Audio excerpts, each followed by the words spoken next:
so much, everyone. Welcome back. Let me take you back to Kano State. I earlier showed you some of the pictures coming from the Kwankwaso's reception into the ADC today, when we saw former Senate President and the chairman of the party, David Mag, Ralph Aregbe-Shola, the National Secretary of the party, and Peter Obi, Dino Melaye, and chieftain, and including Rotimi Amechi, chieftain of the ADC, who arrived to receive the former Kano governor into the ADC. Take a listen to that moment. After collecting his card and officially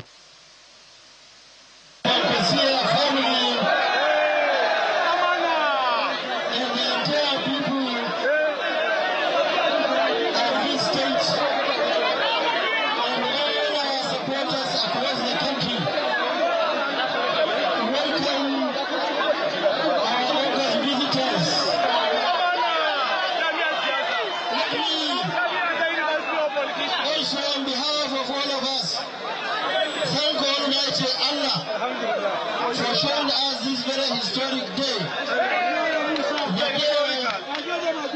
When, with your permission, we decided collectively to join the APC. You heard Rabbi Musa Kwankwaso, the leader and head of the Kwankwasiyya Movement. Now, if you look at the trajectory, he went into NNPP, contended to be president, he sponsored and he backed the present governor, and they fell out because the governor wanted to move into the APC, he disagreed with it, the governor moved into the APC, and now weeks later, he's gone into the ADC. Both of them dumping the NNPP, the party on which platform they were on the ballot. And I'm being joined tonight by Mohammed Jamo, who is the national ex-official of the All Progressives Congress after the national convention held over the last weekend. Thank you so much, Mr. Jamo. Thank you so much indeed. Thank you, Mr. Shewin, and good evening, viewers. How are you today? Well, we're good. Never been so good. As a Kano man and as a Kano politician, you know so much about the Kano politics. Yeah. When you see that kind of picture, you are now an APC member. You used to be side by side with Kwankwaso and the governor, but now things are so different. You are now in the APC. Yeah. I'm very sure that you must have had some headache because you are advising the governor to, politically speaking. It's giving you guys headache, isn't it? Well, Mr. Shewin, there are always two sides to every coin. If we are to look at it from the perspective which we and so many other people from Kano see what happened today, it's a vindication of our position. When a few months ago, His Excellency Governor Abba Yusuf and some of us decided that NNPP is no longer a tenable party for us to continue applying our politics and delivering the good dividends of democracy to Kano people, and when we decided to leave, a lot of people, especially from the Kwankwasiyya, where we left, were everywhere shouting, crying that we have done the wrong thing. But suddenly today, we have been vindicated that leaving the NNPP was the right thing for us to do. So that means, Mr. Shewin and Nigerians watching us today, that we were on the right trajectory by leaving the NNPP as at the time that we left the party and aligned with the federal government. So if there is a movement in Kano today where His Excellency, the former governor and Senator Rabiu Musa Kwankwaso, decided to ply his own political trade with the ADC, then it is good for him. But let me tell you one thing. There are so many factors which we have looked at, which I know a lot of Nigerians are coming to reason and realize as it goes today. Mr. Shewin, if you look at the global politics that is happening today, and even the war in the Middle East that is happening today, everywhere around the world, the prices of the gasoline has gone so high, and they are accused even in the European countries. But just look at it today, because of the environment the fertile environment that the APC government gave for traders and businessmen and entrepreneurs for them to invest, whereby the investment today of the biggest refinery, arguably in Africa or the world, was built by a Kano man, Alhaji Aliko Dangote, today has saved Nigeria and saved Africans. Because even Africans now, people from all over Africa, are looking now at the direction of Nigeria. Mr. Jamo, let me butt in quickly. Yeah. The Kwankwasiyya is Kwankwaso. Kwankwaso is Kwankwasiyya. Yeah. There's a huge following, and over the years he's shown it. On the strength and on the backs of Kwankwasiyya Movement was what Governor Abba Yusuf rode on to becoming governor. There are those who will say without Kwankwaso, Abba Yusuf would never have been able to become governor of Kano State. And there are those who will say Kwankwaso made Abba Yusuf. Yeah. This today, and there are those who are afraid that Abba Yusuf on his own may not be able to get a return to the government house in Kano without Kwankwaso. Is that a trouble for you and your party? Well, so many people before Governor Abba Yusuf. So many people before Governor Abba Kabir Yusuf have been able to be governors in Kano without Kwankwaso being the main influencer of them becoming the governor. In 1999, when Governor Rabi Musa Kwankwaso was in office, he left office in 2003 and Shekaro became the governor of Kano State. Did he influence Shekaro becoming the governor? He did not. So the issue about power and who becomes what at whatever given time when it comes to office belongs to God.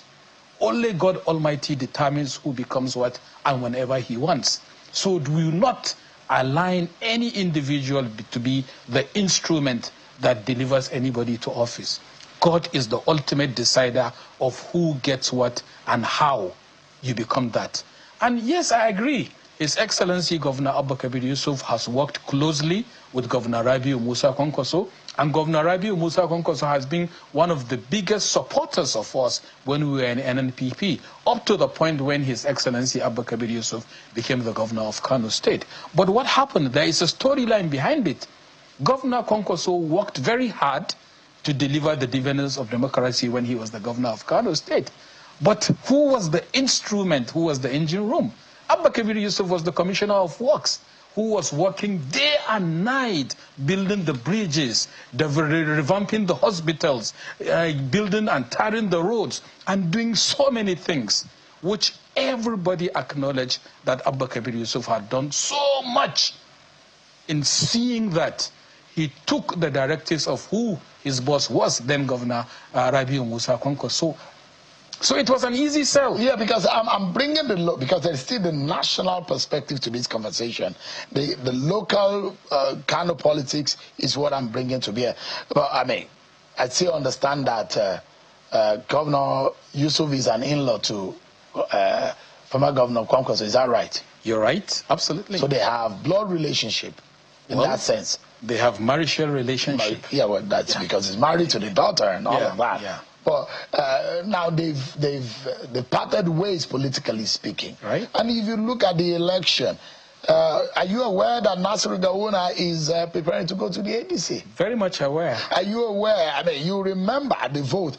1 million, over 1 million and almost 100,000 votes. That's what Kabir Yusuf got in 2023. And Gawuna got just about 890,000 votes. Yeah. You look at that matching, and those who say it was a keenly contested election. Yeah. If Gawuna and Kwankwaso gets into the same political party, how much of trouble do you think that is? Okay, let me tell you this story. Gawuna, with all due respect to him, I, as a politician and as a stalwart and a leader within the APC today, wouldn't want a single individual, no matter how politically connected he is or not. We want everybody to be in the party, and we want even more. Even His Excellency Rabiu Musa Kwankwaso, if I have a way to bring him to the APC and pull him out from that place, I will tell you the storyline. But let me tell you one thing. Nasiru Gawuna got 800 and something thousand votes. But did he work for him? No. Other people worked those votes for him. I and Nasiru Gawuna, we are from the same local government. Nasiru Gawuna Nasarawa local government has 11 wards. Nasir Gawuna won only his ward, and we allowed that to happen. He won only his wards, and he lost 10 wards from Nasarawa local government. He is from Kano Central. Kano Central has 15 local governments. He did not win a single local government out of those 15 local governments. Why? He doesn't have what it takes. But other people walked out for him. People like Barrow Jibrin, people like Ababichi, who are great fellows within the APC, walked out their own influence from Kano, not from Kano South, and the votes came for him. But from where he belongs, he didn't get anything. But now when he was on the ballot, the proposition here is that Gawuna, who got 800 and something thousand, 90,000 votes, and Kwankwaso, who helped Abba Yusuf to garner 1,090,000 votes, are now going to be plying their trade in the same political party. And I can bet that Gawuna will be running for governor in 2027. And look at the figures again, to let you know. And I'm talking about the influence and what could be the implication for Abba Yusuf. And those who say Abba Yusuf is likely to be a one-time governor in Kano, say with what has played out. Kwankwaso won only one state in the presidential election, and which is Kano State. He had 997,000 votes. He defeated President Bola Tinubu in Kano. President Bola Tinubu had just about 570,000 votes. That is the highest chunk of vote the president got in one state. Now, you look at that, the Atiku Abubakar, who got 131,000 votes in Kano, 28,000 by Peter Obi, put together with 997,000 votes, gives you over 1 million votes. That means the ADC has in the kitty over 1 million votes going to the presidential election. And that those who will say this combination is too terrific. APC is in trouble. How do you want to play this game in 2023 if there is a free and fair election? Kano is out of the hands of the APC, well, mathematically speaking. Well, Shaun, I assure you it's going to be a free and fair election. But let me tell you, the dynamics of 2023 and the dynamics of 2027 are entirely different. Yes, in 2023, Abba Yusuf got more than 1 million votes and Gawuna got 800,000 votes. And during the presidential election, His Excellency Rabi Musa Kwankwaso got 900,000 votes because then he was on the ballot for the presidential ticket. But let me tell you now, go to Kano, Mr. Shaun. I think I have to invite you to come over to Kano to see what and the beautiful works that Governor Abba Yusuf is doing. He has changed the state. In the 2 years that Governor Abba Yusuf is in office, the dynamics and everything when it comes to the issue of development and advancement of human life and capacity, the governor is doing very well. The schools are being renovated, more teachers are being employed, the hospitals are being renovated, more health workers are being employed, the roads infrastructure is being connected. In every local government, the governor is introducing 5 kilometers of roads. Human capital development is being there. And let me tell you, in the area of education, this is a governor who consecutively for the 3 years that he has been in office, he has beaten the record, the UNESCO record of 29% budget timeline that is left for educational whatever, for educational inclusion. This governor is doing very well, and the Kano people acknowledge those investment that the governor is doing. Give me a moment, Mr. Jamo. We need to go on another break, and when we come back, there's in fact one dimension and one angle that you are not seeing. And as a politician from Kano, this means a lot. But I'll be putting that to you when we come back from this break, everyone. Join us again. Thanks so much, everyone, for staying with us. Mr. Mohammed Jamo is a Kano politician and is now being made and elected as the APC national ex-official at the party's national convention. Thanks so much, Mr. Jamo. Thank you. The angle that a lot of people will perhaps not looking at is that election of 2023 was not an election of alliance or coalition. Election of 2014 was an election of coalition. This is the first time since 2014, 2015 that we're seeing a coalition or politician coalition into a one political basket and wanting to win an election. The last time they did it, they won it. Would they be lucky this time around?